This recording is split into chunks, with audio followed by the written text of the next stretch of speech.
Good day to you all. நாம் ஒரு மொழியை கேட்க வேண்டுமாயின் நம்மிடம் இருக்க வேண்டிய அத்தியாவசியமான பண்பு இடைவிடாத பயிற்சி, கன்ஸ்டன்ட் பிராக்டிஸ். அந்த வகையில் நாம் தினமும் 10 வாக்கியங்கள் தமிழிலும் அவற்றை எவ்வாறு ஆங்கிலத்தில் பேசிடலாம் என்பது பற்றியும் பார்க்க போன்றோம். நீங்கள் செய்ய வேண்டியது என்ன? தினமும் 10:30 மணிக்கு காலையில் வெளிவருகின்ற இந்த வீடியோவை பார்வையிட்டு இங்கு பயன்படுத்தப்படுகின்ற வாக்கிய அமைப்புகளில் தினமும் பேசக்கூடிய வாக்கியங்களை முடிந்தவரை உருவாக்கி பாருங்கள், எழுதி பழகுங்கள், பேசி பழகுங்கள், மறக்காம கமெண்ட் பண்ணுங்க. One day you can be fluent in speaking English. If you have any doubts, please do comment. I will help you. Now, let's move on to the video. முன்பெல்லாம் நாம பள்ளி முடிந்த பிறகு இந்த பூங்காவில் விளையாடியதுண்டு.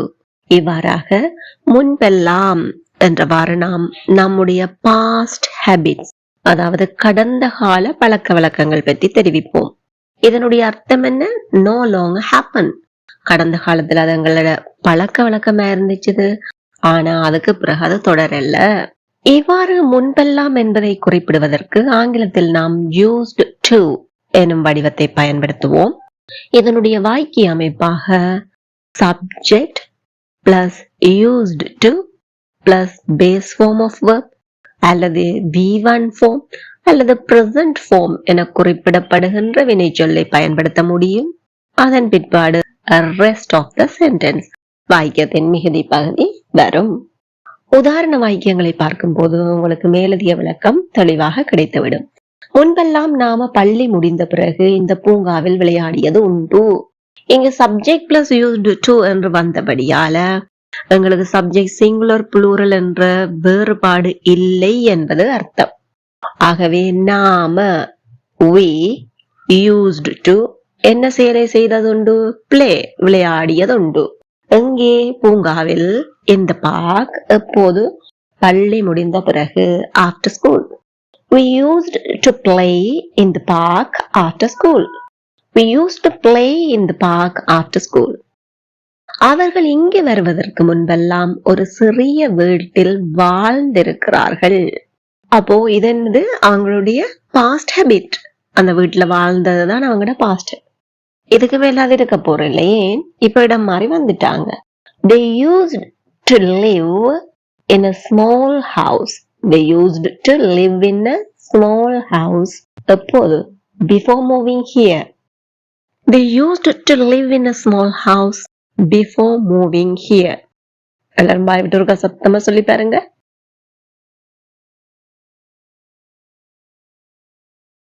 Very good. They used to live in a small house before moving here. முன்பெல்லாம் நான் ஒவ்வொரு காலையும் காப்பி பருகியது உண்டு. இப்ப நான் அந்த காஃபி குடிக்கிற பழக்கத்தையே கைவிட்டுட்டேன். முன்பெல்லாம் குடிக்கிறது உண்டு. I used to drink coffee every morning. ஒவ்வொரு காலையும். I used to drink coffee every morning. எங்கூட சேர்ந்து சொல்லி பாருங்க. I used to drink coffee every morning.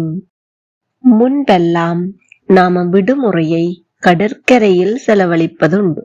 முன்பெல்லாம் என்ன, ஹாலிடே விட்டுட்டா அங்க போய் நிப்போம், கடற்கரையில தான் செலவழிப்போம்.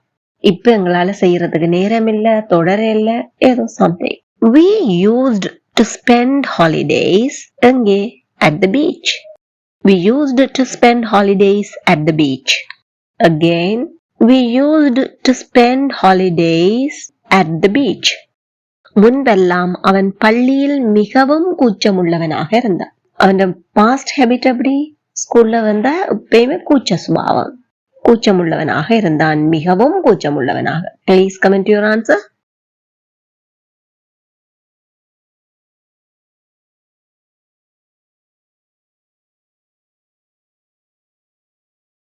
Splendid.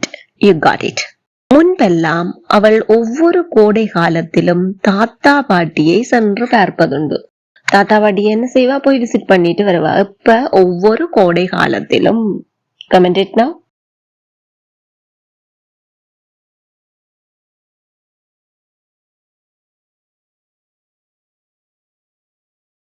Well done. முன்பெல்லாம் நான் காலையில் விரைவில் எழுவதுண்டு. காலையில என்ன செய்வேன்? ஏர்லியாவே எழும்பிடுவேன். Comment it now.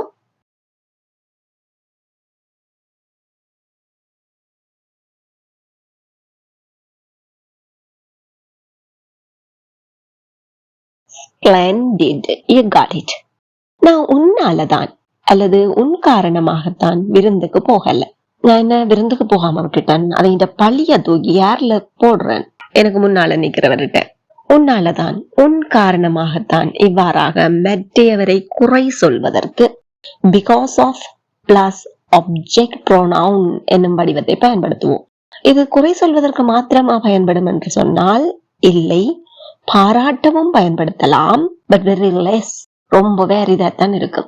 எப்பயுமே உங்களுக்கு தெரியும் மனிதருடைய இயல்பு எப்படி, ஏதாவது ஒரு தப்பு தண்டா நடந்துட்டு சொன்னா அடுத்தவங்கள பழிய சாட்டிடுவாங்க. ஆனா இதுவே அடுத்தவரால நல்லது நடந்தா இந்த நல்லதை செய்தது நாங்க தானே, எங்களை தான் தூக்கி பிடிச்சு சொல்லி காட்டுவோமே தவிர இவங்களாலதான் நான் இப்படி இதை நல்லதை செய்தேன்னு சொல்லி காட்டுறவங்க வெரி லெஸ்ஸா இருப்பாங்க. அதனாலயோ என்னமோ தெரியல, இந்த because of plus object pronoun என்பது பெரும்பாலும் குறை சொல்வதற்கு மாத்திரமே பயன்படுத்துவோம். அதற்காக மற்றவர்களை புகழ்வதற்காக பாராட்ட பயன்படுத்த கூடாதாண்டால் பயன்படுத்தலாம். உதாரணங்களை பார்க்கும் போது உங்களுக்கு விளக்கம் கிடைக்கும். அதற்கு முன்னாடி ஒரு சின்ன விளக்கத்தை பார்ப்போம். என்னாலதான் பிகாஸ் ஆஃப் மீ, எங்களாலதான் பிகாஸ் ஆஃப் அஸ், உன்னாலதான் பிகாஸ் ஆஃப் யூ, அவனாலதான் பிகாஸ் ஆஃப் ஹிம், அவளாலதான் பிகாஸ் ஆஃப் ஹர், அவங்களாலதான் பிகாஸ் ஆஃப் தெம் என்றவாறு நாம் பயன்படுத்தி கொள்ளலாம்.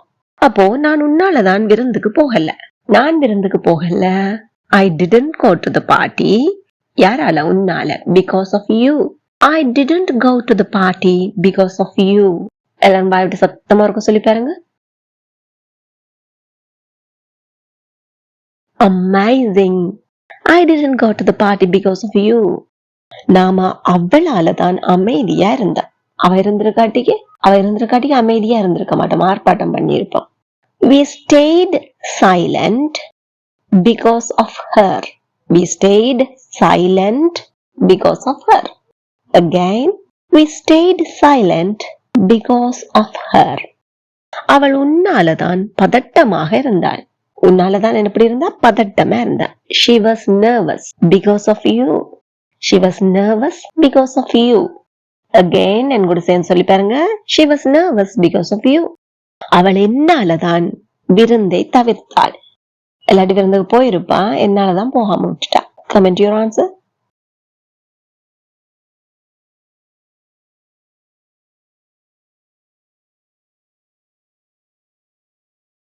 Wow, great. அவன் எங்களாலதான் வேலையை விட்டு விலகினான். எங்களாலதான் என்ன செய்துட்டான்? வேலையை விட்டு விலகிட்டான். Comment it now.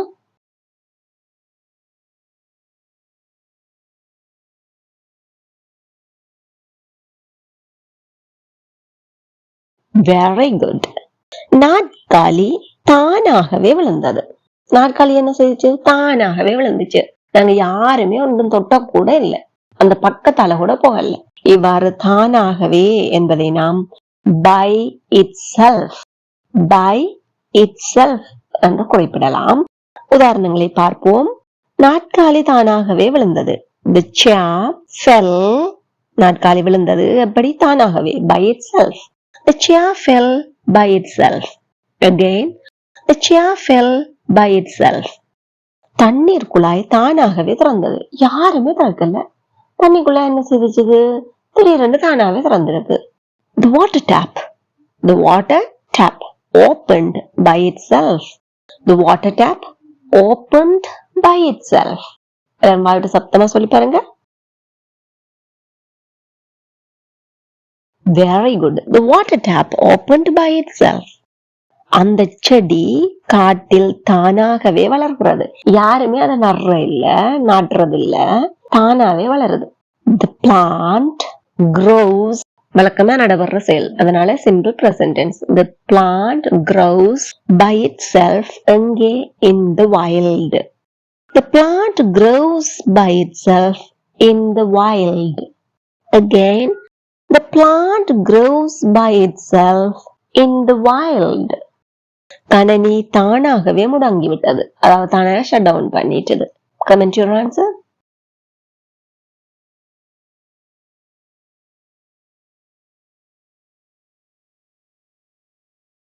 Well done. அந்த எண்ணம் எனக்கு தானாகவே வந்தது. அந்த ஐடியா என்ன செஞ்சு தானா தான் வந்துச்சு. Comment it now.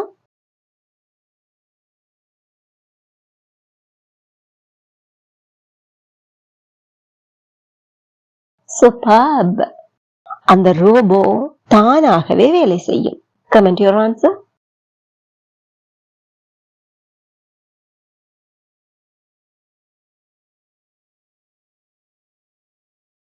Great. You got it. இப்போ நீங்க செய்ய வேண்டியது என்ன?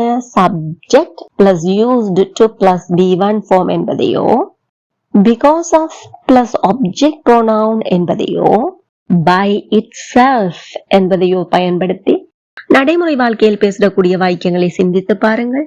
ஆங்கிலத்தில் எழுதி பாருங்கள், பேசி பழகுங்கள், மறக்காம கமெண்ட் பண்ணுங்க. Then it will be useful for other viewers and if you have any mistakes or doubts, definitely I will help you. இந்த வீடியோ உங்களுக்கு மிகவும் பயனுள்ளதாக இருந்திருக்கும் என நம்புகிறேன். மறக்காம ஒரு லைக் பண்ணிட்டு முடிந்தவரை மற்றவர்களுடனும் ஷேர் பண்ணிக்கொள்ளுங்கள். இதே போல மேலும் பல பயனுள்ள வீடியோக்களை பார்வையிட இந்த சேனலை இப்பவே சப்ஸ்கிரைப் பண்ணி அருகே உள்ள பெல் ஐக்கனையும் அழுத்தி கூடவே ஆல் என்கின்ற ஆப்ஷனையும் select பண்ணிக்கொள்ளுங்கள். Thank you for watching.